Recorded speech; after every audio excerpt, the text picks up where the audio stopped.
오늘은 교회의 덕을 세우기 위하여, 교회의 덕을 세우기 위하여라는 제목으로 우리 하나님 말씀 함께 나누도록 하겠습니다. 사도 바울은 고린도 교회에게 예언은 교회의 덕을 세우고 방언은 개인의 덕을 세운다 하는 것을 강조하면서, 너희들이 함께 모일 때, 공적으로 모일 때는 방언을 하지 말고 방언을 할 때는 통변이 있을 때만 해라. 그리고 가급적이면 예언을 하려고 해라 하는 것을 강조했는데, 방언에 대해서 바울이 강조하는 바는 명확합니다. 통역 없는 방언은 유익이 없다 하는 것이죠. 그래서 6절 보시면 형제들아, 내가 너에게 나아가서 방언으로 말하고 계시나 지식이나 예언이나 가르치는 것으로 말하지 아니하면 너에게 무엇이 유익하겠는가 라고 했습니다. 그러니까 바울이 고린도 교회 복음을 전할 때도 방언으로 복음을 전한 게 아니라는 겁니다. 복음을 우리가 만약에 방언으로 전하면 아무도 알아듣는 사람이 없겠죠. 그러면 미쳤다고 하겠죠. 무슨 말인지 알아들을 수 없으니까. 그러니까 내가 복음을 전할 때, 너에게 가서 설교할 때도 내가 방언으로 안 했고 알아들을 수 있는 말로 전했다. 상식적인 언어, 누구나 이해할 수 있는 언어로 전했다는 거죠. 그래서 고린도 교회 성도들이 생기고 고린도 교회가 세워진 거 아니냐는 겁니다. 그래서 상식적으로 하라는 겁니다. 그래서 우리가, 하나님은 초자연적인 분이시기 때문에, 또 그분의 은사도 초자연적인 은사이기 때문에 모든 것들을 다 초자연적인 것으로 해석하고 초자연적인 방편으로 하려고 하는 경향성을 가지게 되죠. 근데 사람이 하나님에게 뭔가를 받고 하나님께 뭔가를 드릴 때는 초자연적으로 해도 됩니다. 근데 사람이 사람에게 뭔가를 할 때는 자연적으로 해야 돼요. 그리고 상식적으로 해야 되는 거예요. 그래서 우리는 현실을 살아가기 때문에 하늘을 둥둥 떠다니면 안 되고, 실제 우리의 삶의 자리에, 내가 있는 자리가 어딘지, 내가 교제하는 사람이 사람이기 때문에 사람과 사람 사이에서 오고 가야 할 상식적인 것이 무엇인지를 생각해서 그 상식적인 선 안에서 할 줄 알아야 된다는 거죠. 나는 초자연적인 것이 좋아도 다른 사람들은 그렇지 않을 수 있고, 또 믿지 않는 사람들에게는 초자연적인 것이 전혀 이해할 수 없는 영역이기 때문에 그럴 때는 자연적인 영역으로 접근을 해야 된다는 겁니다. 그 당시 고린도 지역은 철학과 수사학을 굉장히 높은 지식으로 여기는 헬라 문화적 경향성이 강했는데, 종교적으로는 이 사람들이 황홀경에 빠지는 것을 굉장히 높은 것으로 추구하는 아주 신비주의적인 경향성을 가지고 있었습니다. 근데 그 하나님께서 주신 은사 중에 황홀경에 빠지기 가장 쉬운 은사가 방언이에요. 여러분도 방언기도 많이 해보시면요, 금방 황홀경 같은, 그리고 이렇게 진공 상태로 들어가는 거 금방 느낄 수 있습니다. 예전에 전 청년 때 방언 처음 받았을 때 방언하면요, 몸이 떴어요. 실제로 뜨는 게 아니고 뜨는 것 같은 느낌을 받습니다. 왜냐하면 영혼이 가벼워지고 세상적인 생각들, 죄들이 없어지고 영혼이 완전히 깃털처럼 가벼워지기 때문에 방언기도 딱 시작하면요, 몸이 쑥 떠오르는 느낌이 날 정도로 굉장히 황홀경에 들어가기가 쉬운 은사가 방언 은사죠. 근데 그 황홀경에 빠지는 거, 신비주의에 빠지는 거, 신비적인 것에 빠지는 거, 이런 것들은 개인의 은사이고 개인의 덕을 세우고 개인이 영성을 강화하는 데는 필요하지만, 사람과 사람이 교류할 때는 우리가 서로 둥둥 떠다니면서 황홀경에 빠져서 대화할 수 없잖아요. 사람마다 차이가 있고 추구하는 경향성이 다르기 때문에 그렇게 하지 말라는 겁니다. 7절 보시면, 혹 필이나 검은고와 같이 생명 없는 것이 소리를 낼 때 그 음의 분별을 나타내지 아니하면 필이 부는 것인지 검은고 타는 것인지 어찌 알게 되리요. 만일 나팔이 분명하지 못한 소리를 내면 누가 전투를 준비하리요. 이게 무슨 얘기냐면, 악기를 분별할 때 우리가 악기의 소리로 저건 무슨 악기다 이렇게 구분할 수 있다는 거죠.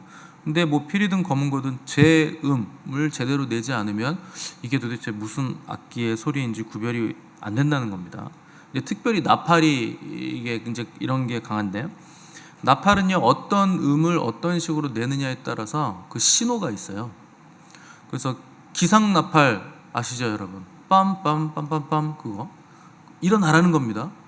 근데 기상 나팔 하는데 따다 딴따단 하면 자자, 이건 자라는 소리다, 이렇게 신호가 있다는 거죠.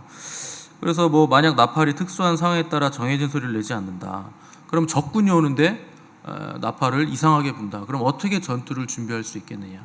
진격 신호를 울려야 되는데 진격나팔을 불지 않으면 어떻게 전투를 할 수 있겠느냐는 거죠. 그러니까 지극히 상식적이고 합리적인 비유를 들어서 방언을 말하는 것도 다른 게 아니다.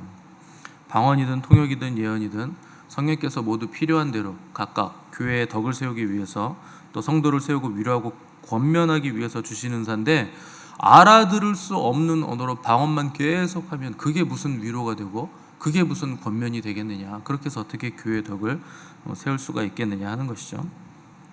그래서 9절 보시면 이와 같이 너희도 혀로서 알아듣기 쉬운 말을 하지 아니하면 그 말하는 것을 어찌알리요, 이는 허공에다 말하는 것이라. 그러니까 방언은 개인의 유익을 위한 은사이기 때문에 통변이 없을 때는 아무리 방언을 많이 해도 그건 그냥 허공에다가 말하는 거지 그 소통은 되지 않는다는 겁니다.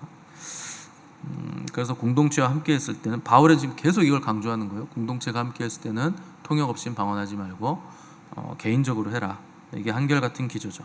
왜냐하면 12절에서 보듯이 이 모든 것들은 교회의 덕을 세우기 위함이기 때문에, 공동체의 덕을 세우기 위함이기 때문에 항상 상식적으로 하고 소통이 되도록 하고 유익을 위해서 해야 된다 하는 겁니다. 또 바울이 강조하는 두 번째 것은 세상의 모든 소리에는 다 의미가 있다라는 거죠. 10절 보시면 이같이 세상의 소리의 종류가 많으나 뜻없는 소리는 없다, 이렇게 기록을 했죠. 여기 이제 소리라는 게 무슨 모든 소리를 말하는 것 같겠지만 헬라어 원어를 보시면 푸네라고 되어 있어요. 이게 목소리라는 뜻입니다. 음성. 그러니까 세상의 모든 목소리, 음성에는 다 뜻이 있다는 거예요. 다 의미가 있다는 겁니다. 그러니까 사람이 말을 할 때는 그 안에 의미가 있어야 된다는 거예요. 모든 말소리에는, 음성에는 그 안에 의미를 담고 있다. 당연하죠. 사람은 영적인 존재이기 때문에 모든 영적인 존재는 말을 통해서 자기의 영을 전달하고 자기가 가진 의미, 전달하고픈 의미를 이렇게 말을 통해서 전달한다는 겁니다. 그러니까 말을 들으면 상대에게 의미가 전달되고, 의미가 전달되면 그게 형체로 나타나게 돼 있는 거예요. 그게 말의 원리예요. 그래서 하나님이 세상을 창조하시는 걸 보면 말씀으로 창조하시죠. 말씀을 하셨는데 그 말씀으로 인해서 어떤 에너지가 전달돼서 그 에너지로 인해서 눈에 보이는 어떤 형체들이 생겨나게 됐다는 겁니다. 그래서 하나님의 말씀은 살았고 운동력이 있다, 뭐 활력이 있다, 이렇게 표현하기도 하는데 그 헬라어 원어가 에네르기아예요. 에너지가 있다는 겁니다. 그러니까 하나님의 말씀에는 에너지가 있다. 그 에너지가 형체화돼서 나타나게 됐다 하는 것이죠. 그래서 하나님의 말씀에 에너지가 있기 때문에 그 에너지로 만들어진 세상에는 모든 세상의 그 만물들은 다 에너지를 품고 있죠. 왜냐하면 하나님의 에너지로 만들어졌기 때문에. 그래서 과학적으로도 이런 표현을 합니다. 세상은 에너지로 되어 있다. 발견했다는 거예요. 하나님의 에너지가 모든 만물 안에 들어가 있다는 거 발견을 했다는 거죠. 그래서 중력도 에너지고 뭐 원자, 분자 이런 모든 것들은 막 움직이잖아요. 그 안에서 그 움직이는 그것이 자체로 에너지죠. 그러니까 과학적으로 설명을 했다 뿐이지 하나님께서 말씀의 에너지로 만든 모든 세상에는 하나님의 에너지가 그 안에 있다. 하나님의 에너지를 품고 있다는 거죠. 그래서 하나님의 말씀을 따라서 움직이면 우리는 하나님의 에너지가 형체화되는 걸 체험을 할 수가 있습니다. 그러니까 보통 사람이 받는 영은 세 가지라고 말씀을 드렸어요. 첫 번째 하나님의 영을 받고, 두 번째는 세상의 영을 받을 수도 있고, 세 번째는 사람의 영을 받을 수도 있습니다. 하나님의 영을 우리가 받아서 하나님의 영으로 움직이면 하나님의 에너지가 우리를 채웁니다. 그래서 어떤 열매가 나타나죠. 근데 세상의 영과 사람의 영은 우리의 것을 뺏어갑니다. 우리를 채워주는 영이 아니에요. 하나님의 영만이 우리를 채워줍니다. 그러니까 세상의 영과 사람의 영은 다 없어지고 있는 것도 없게 만드는 영들이죠. 근데 하나님의 영은 없는 것도 있게 만드는 창조의 영이죠. 이거 완전히 다른 영이라는 겁니다. 그래서 세상의 영을 따라 움직이면 있던 것도 다 사라지고 빼앗기죠. 사람의 영을 따라 움직이면 처음에는 기분이 좋을 수 있어요. 사람은 사람과 같은 존재이기 때문에 기분이 좋아집니다. 사람의 영을 따라 움직이면. 그런데 변화는 생기지 않아요. 그리고 아무런 열매도 나타나지 않습니다. 그게 이제 소속감의 함정인데, 여러분들이 어떤 사람에게 속해서 사람을 따라 움직이면 행복감을 줍니다. 소속감을 주고. 근데 그 사람의 영에 매이게 되면 결국 손해를 봐요. 그래서 여러분들이 드라마를 보면서 어떤 배우에 빠지거나 아이돌, 뭐 가수, 여러분들은 아이돌에 빠질 일이 없죠. 나이가 있으신데. 임영웅 뭐 이런 거에 빠지잖아요. 여러분 그게 나에게 행복을 줍니다. 그 들을 땐 행복해요. 그런데 결국 그 가수만 좋은 일 시키는 거예요. 다 뺏어가는 거예요, 가수가. 내가 팬이 되면 뭐라도 해야 될 거 아니에요. 뭐 앨범이라도 사든지 콘서트라도 가든지 뭐라도 하게 돼 있습니다. 그러면 그거 전부 다 그 가수가 다 뺏어가는 거죠. 결국 다 뺏겨요. 그 사람의 영에 매였기 때문에. 오히려 그 사람에게 이용만 당한다는 거죠. 그래서 성경은 사람을 의지하지 말라 이렇게 말씀하는 겁니다. 또 그렇다고 또 무조건 사람을 그럼 배척해야 되는가, 그런 건 아니에요. 왜냐하면 하나님께서 그 많은 사람들 중에 말씀의 통로로 또 세우신 사람들이 있습니다. 그 사람들을 우리가 배척하면 안 되죠. 그래서 지혜로운 자는 하나님을 믿고 하나님께서 세우신 말씀의 통로가 되는 사람들을 통로로 받아들이는 사람들, 이게 지혜로운 사람이죠. 목회자가 말씀의 통로죠. 근데 아무나 목사라고 해서 전부 다 나의 통로가 될 수는 없는 겁니다. 여러분들의 가족이 여러분들의 가족이고 함께 삶을 나누는 사람이지, 아무리 친절하고 괜찮아 보이는 사람이라도 길에서 지나가는 사람, 그 사람한테는 잘 보일 필요 없어요. 그건 나하고 상관없는 사람이에요. 하나님께서 나에게 가족으로 이제 세워주신 사람이 아니기 때문에, 나의 질서 관계가 아니기 때문에, 나의 말씀 관계가 아니기 때문에 그 사람하고는 내가 뭘 할 이유가 전혀 없는 겁니다. 여러분들이 유튜브로 뭐 기독교 TV로 이런 걸로 뭐 저 목사님 말씀 좋아 그러면서 맨날 보셔도요, 아무런 능력도 없을 겁니다. 아무런 열매도 나타나지 않아요. 그 목사님 말씀은 들을 때는 좋죠. 내 귀를 즐겁게 할 수는 있어요. 그런데 말씀 관계가 아니에요. 하나님께서 나에게 세워주신 목자가 아닙니다. 그래서 그 말씀 들어도 내가 영적으로 성장하거나 또 풍성한 열매들이 나타난다거나 하는 것은 전혀 여러분들에게 나타나지 않게 됩니다. 그러니까 나의 영혼을 위해서 하나님께서 세워주신 목사가 여러분들에게 변화를 가져다주고 여러분들을 영적으로 성장시켜주는 그 말씀 관계의 통로가 되는 목사라는 겁니다. 그러니까 세 번째 기억할 것은 은사의 동기는 항상 사랑 위에 세워져야 된다 하는 것을 기억해야죠. 그 은사를 사용했는데 사랑이 아니면 이게 결과가 굉장히 피폐해지죠. 이상해지죠.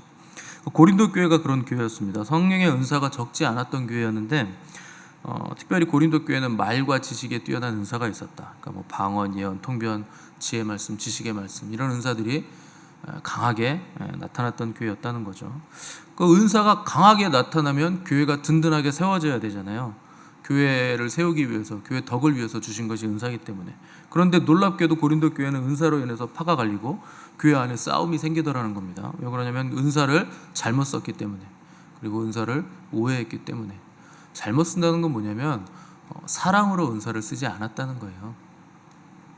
그러니까 사람들은요, 초자연적인 역사가 자연적인 역사에 비해서 굉장히 특별하고 수준 높은 거라고 생각을 합니다. 왜냐하면 자연은 우리가 항상 머물러 있는 공간이잖아요. 자연적인 영역은 익숙하잖아요. 익숙하니까 이건 별 볼 일 없다고 생각하는 것이고, 초자연은 우리가 평소에 잘 체험하지 못하는 거니까 초자연적인 일이, 역사가 일어나면 굉장히 높게 쳐준다는 거죠.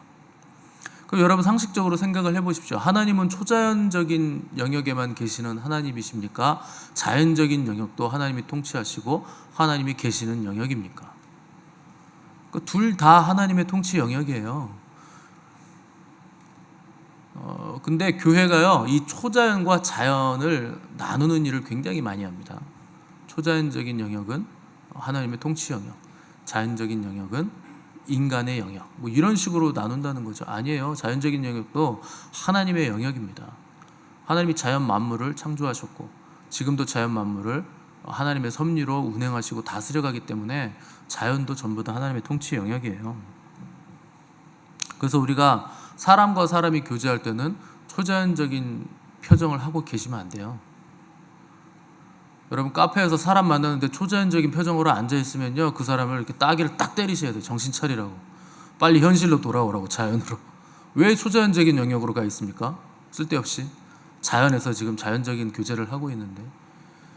그게 여러분들에게 오류를 자꾸 일으키는 거예요. 잘못된 입력이에요. 그럼 출력이 잘못 나와요. 들어간 게 나오기 때문에. 그래서 현실을 살아갈 때는 현실의 언어로 대화를 하고 현실의 표정을 가지고 있어야지 둥둥 떠다니는 표정 가지고 있으시면 안 돼요. 그게 신령한 게 아니에요. 그게 신령 떤다고 하는 겁니다. 그렇게 해가지고 뭐가 되는 게 아니에요. 여러분, 초대교회에서 집사를 뽑을 때 조건이 뭡니까? 성령과 지혜가 충만하여 칭찬받는 사람. 집사님들, 성령과 지혜가 충만하여 칭찬받으셔야 돼요. 원래 그게 조건이고 여러분들이 집사가 될 때 이미 그런 사람들이었어야 합니다. 권사님들, 장로님들은 뭐 말할 것도 없죠. 성령과 지혜가 충만하여 지혜 그러니까 충만하고 칭찬을 그냥 항상 받으셔야 되는 거죠. 근데 여러분, 교회에서 성령 충만한 사람 하면 누가 생각이 납니까? 이름 떠오르는 사람 있으세요? 성령과 지혜가 충만하여 사람들에게 칭찬받는 사람, 우리 교회 누구? 이렇게 딱 떠오르는 사람이 있습니까? 없으세요? 그 직분은 왜 다들 어떻게 받으신 거예요? 그럼 혹시 이름이 떠오른다고 하면 여러분들이 그 사람이 성령 충만한지 지혜가 충만한지 어떻게 압니까? 그 성령 충만한 거 확실합니까? 확신해요? 모르시겠죠? 근데 알 수 있는 방법이 있어요. 자연의 영역에서 칭찬받으면 그게 맞는다는 거예요. 그래서 성령과 지혜가 충만하여 사람들에게 칭찬받는 사람, 사람들이 전부 다 그 사람을 인정해 주는 거예요. 믿는 자와 믿지 않는 자가 공의 보편적으로 저 사람 너무나 훌륭한 사람이다, 이렇게 칭찬을 해준다는 거예요. 그게 성령 충만입니다. 그러니까 초자연적인 영역의 증거는 자연적인 영역에서 사람들의 칭찬으로 나타난다 하는 것이 집사를 세우는 기준이라는 거죠. 그런 사람이 누구냐? 바나바잖아요. 바나바. 그러니까 아나니아와 삽비라가 바나바를 시기하다가 죽임을 당했을 정도로 바나바는 칭찬받는 사람이었는데, 그러니까 성경이 바나바를 뭐라고 소개하냐면 바나바는 어떤 사람이라? 착한 사람이라. 착하다는 거예요, 바나바가. 이게 바나바를 소개하는 성경의 유일한 소개입니다. 근데 아나니아와 삽비라가 그 사람을 굉장히 시기하다가 결국 죽게 됐다는 거죠. 그러니까 성령의 충만함이라는 게 초자연과 자연에 있어서 증거가 두루두루 나타난다는 거예요. 초자연적인 영역것만 나타나는 게 아니고. 그거 당연하죠. 성령 충만의 첫 번째 열매가 뭡니까? 사랑이잖아요. 여러분, 방을 아무리 많이 하시고 새벽기도 한 번도 안 빠지시고 찬양기도 하시고 금식하시고 매주 예배 열심히 나오셔도요, 사랑이라는 게 열매로 나타나지 않으면요, 그 사람 성령 충만하지 않은 거예요. 사랑이라는 건 뭡니까? 희생한다는 거죠. 내가 낮은 자리에 간다는 거잖아요. 다가가기 쉽다는 거예요. 그 사람은 누구나 편안하게 그 사람과 교제할 수 있다는 거죠. 그게 안 되면 그 사람은 성령의 열매가 없는 겁니다. 그래서 만약에 은사를 사용했는데 상대가 아프다, 그럼 그것도요, 사랑의 문제예요. 은사의 문제가 있는 게 아니고 사랑의 문제예요. 은사는 어디 결함이 있는 은사다 이런 거 없어요. 은사는 어차피 다 부분적인 겁니다. 한 사람이요, 은사가 완벽하게 나타나지 않아요. 그렇게 나타나면 그 사람이 잘못돼요. 너무나 완벽하게 나타나면.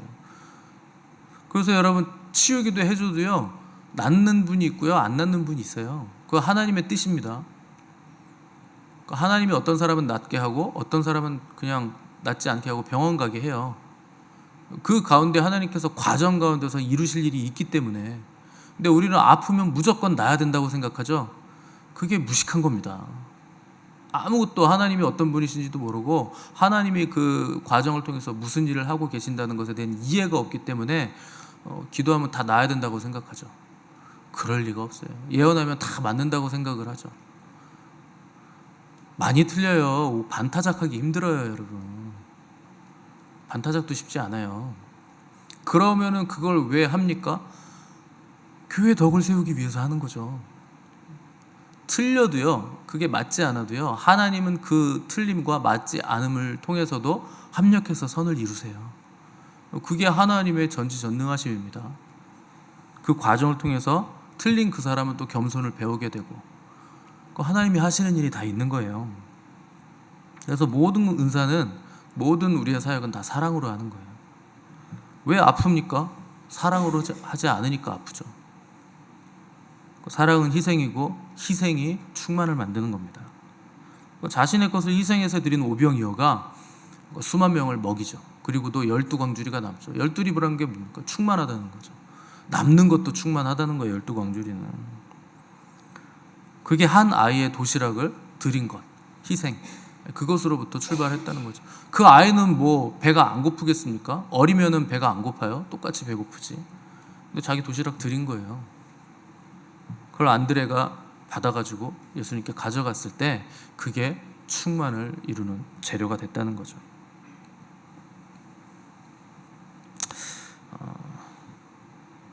그래서 우리가 이 땅에서 살아가는 모든 시간들은 이 하늘의 충만을 이루는 기회의 장이 되는 겁니다. 그래서 하나님께 드린 것, 그건 남을 것이고 다른 모든 것들은 다 사라지는 거예요. 근데 주시는 분도 여호와이시고 취하시는 분도 여호와세요.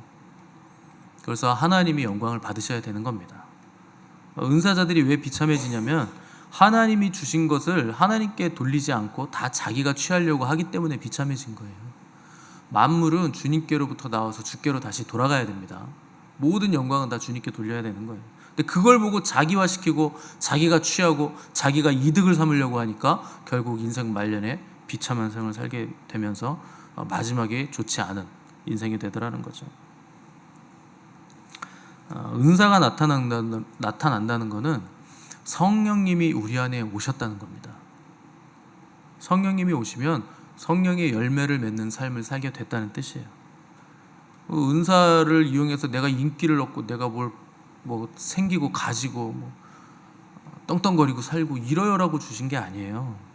하나님 아버지의 마음을 알고 그분의 마음을 상대에게 전달하고 그분의 사랑으로 서로가 서로의 부족함을 채우고 사랑하게 해주시기 위해서 은사들을 다 주셨다는 거죠. 그래서 사랑으로 사랑 위에 세워지지 않은 모든 것들은 다 무너지게 되는 겁니다. 주님은 우리 보고 원수를 사랑하라 그러세요. 어떻게 가능합니까? 여러분, 원수 사랑이 가능해요? 내가 사랑하려고 막 원수를 사랑해야지 그 철천지 원수가 뭐 사랑하는 게 가능하겠습니까? 뭐 요즘 시대에 철천지 원수가 있을까 싶지만 원수라는 건 뭐냐면 나와 반대되는 사람이라는 뜻이에요. 나와 맞지 않는 사람이고 나와 반대되는 사람. 근데 그런 사람을 우리가 어떻게 사랑합니까?